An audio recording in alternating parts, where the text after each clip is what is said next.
देखिए, जैसे आपने भी भगवान शंकर का जिक्र किया, तो भगवान शंकर के बारे में मैं साफ कहूं तो वैसे तो कई लोग कहते हैं घर में शिवलिंग नहीं रखना चाहिए, लेकिन जो लोग रखते हैं या जो मंदिरों में जाते हैं, बच्चों को ले जाते हैं, तो वो समझा नहीं पाते कि हम किन की पूजा करने के लिए आए। और इसका उपहास मैंने टीवी पर देखा, एक व्यक्ति बैठ करके बड़ी अभद्र भाषा में बात कह रहे थे। उन्होंने कहा आप हंसते हंसते उपहास उड़ाते उड़ाते कि अरे भाई आप लोग लिंग और योनि की पूजा करते क्यों हैं, आप क्या समझ है आप लोगों की?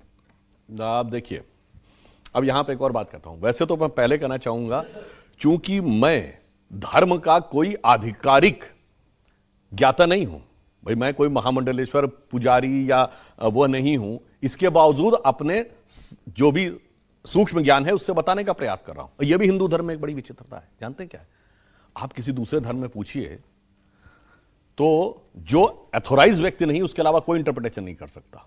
आप पूछिए, कोई कहेगा मौलवी, मुफ्ती, बारी, मुकर्रम ही बोलेगा, आम आदमी नहीं बोलेगा। आर्क बिशप, कार्डिनल ही बोलेगा, और नहीं बोलेगा हमारे यहां सब बोलेगा, उल्टा सीधा बोलेगा, बगैर पढ़े हुए बोलेगा, बगैर जाने हुए बोलेगा। यह भी एक हमारी बहुत बड़ी समस्या है। अब आपको बताते हैं, देखिए क्या होता है कि जिन लोगों को उस विषय के बारे में जानकारी नहीं, एक छोटी सी बात कहता हूं, एक अब टेक्नोलॉजी ये आ गई है कि यदि कोई व्यक्ति बैठा है तो उसके जो मेंटल वेव्स हैं उसका ऑरा दिखाई पड़ता है। उसको मैं नाम भूल रहा हूं, एग्जैक्टली वर्ड मेरे दिमाग से निकल रहा है। तो अब यह बात आई कि जब भी कोई व्यक्ति अच्छी मेंटल स्टेट में, आप खुश हैं, तो आपकी तरफ के ऑरा का वाइब्रेशन बड़ा स्मूथ होता है। जब आप दुखी होते हैं तो वो डिस्टर्ब होता है। यहां तक साइंस को दिख गया है। अब इसके आगे यह किया गया कि जब आप ध्यान लगा के बैठते हैं तो ऑरा आपका स्मूथ होने लगता है। स्मूथ होने के साथ पैराबोलिकल होने लगता है। अगर जाकर कहीं चेक करें तो आपको यह दिखेगा कि जब आप कोई व्यक्ति पूर्ण ध्यान की अवस्था में हो, उसका ऑरा लिया जाए तो वो बिल्कुल वैसा ही दिखेगा जैसा कि शिवलिंग के आकार का दिखता है। अब इसीलिए तो मैं कह रहा हूं, और शिव क्या है, ध्यान लगाइए तो वो उसके देवता हैं। इसीलिए शिव जी के पास तीसरा नेत्र है। तीसरा नेत्र किसका है? ज्ञान का प्रतीक है। तीसरा नेत्र खोलते ही क्या भस्म होता है? कामदेव भस्म होते हैं। कामदेव किसके प्रतीक हैं? वासना के प्रतीक हैं। इसीलिए हमारे यहां पुरुषों में तिलक और स्त्रियों में बिंदी लगाने की प्रतीक थी, क्योंकि सारा अनुसंधान तीसरे नेत्र पर है। और तीसरा नेत्र कब खुलता है? जब ये आंख बंद करके आप ध्यान में जाते हैं। इसलिए मैं कह रहा हूं कि उन चीजों के बारे में जिसको नहीं पता, ये जानते कुछ कुछ ऐसी बात है। मैंने बचपन में एक फिल्म देखी थी, शायद लेट 60s की थी, ब्लैक एंड व्हाइट जमाने की, भूल रहा हूं। उसमें जितेंद्र एक अशिक्षित व्यक्ति बने हुए हैं।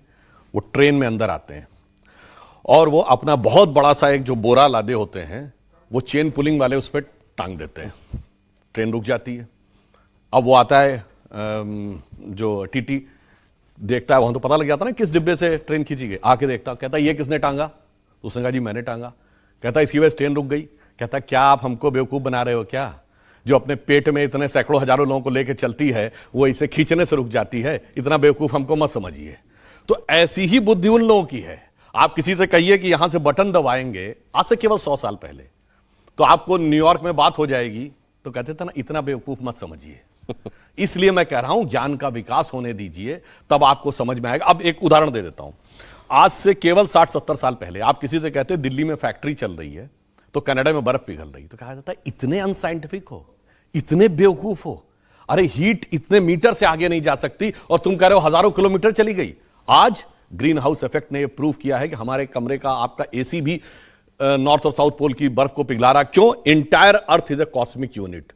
अरे उस स्तर तक पहुंचो तो तब तो समझ में आएगा कि यथार्थ क्या है। एक और उदाहरण देता हूं। ये जमीन के ऊपर लाइन है, ये क्या है? स्ट्रेट लाइन है ना? क्या ये स्ट्रेट लाइन है? बताइए। नहीं, ये स्ट्रेट लाइन है नहीं, ये अर्थ के रेडियस के सर्किल का आर्क है।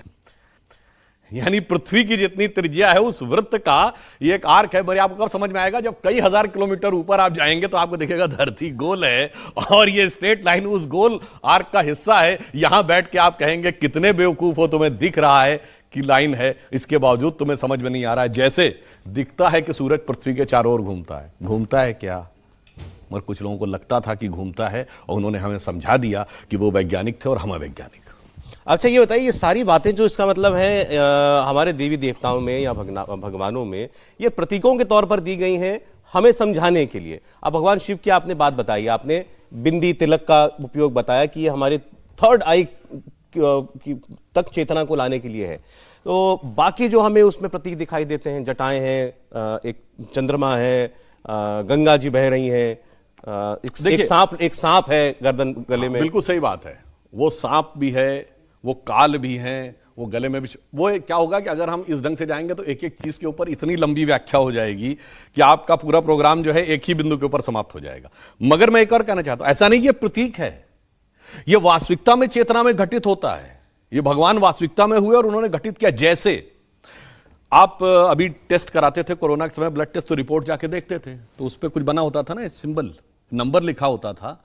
तो कोई कहेगा नंबर तो प्रतीक है जो बता रहा है कि आपके शरीर में क्या। नहीं, प्रतीक नहीं है, आपके शरीर में वास्तविकता में क्या घटित हो रहा है, ये नंबर उसको रिप्रेजेंट कर रहा है। तो इसका अर्थ ये नहीं कि नंबर सिर्फ एक नंबर है, ये वास्तविकता में आपके अंदर जो कुछ घटित हुआ है उसका रिप्रेजेंटेशन है।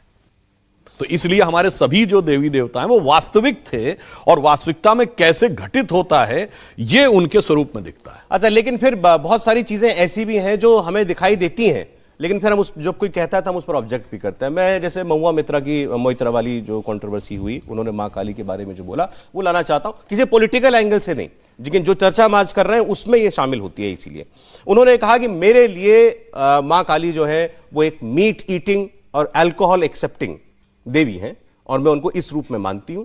लोगों ने भी देखा है कि हाँ, जो उनकी मां काली का जो प्रतीक है उसमें खप्पर भी है, नीचे दैत्य भी पड़ा हुआ है, हाथ में जो है त्रिशूल भी है, सब कुछ है।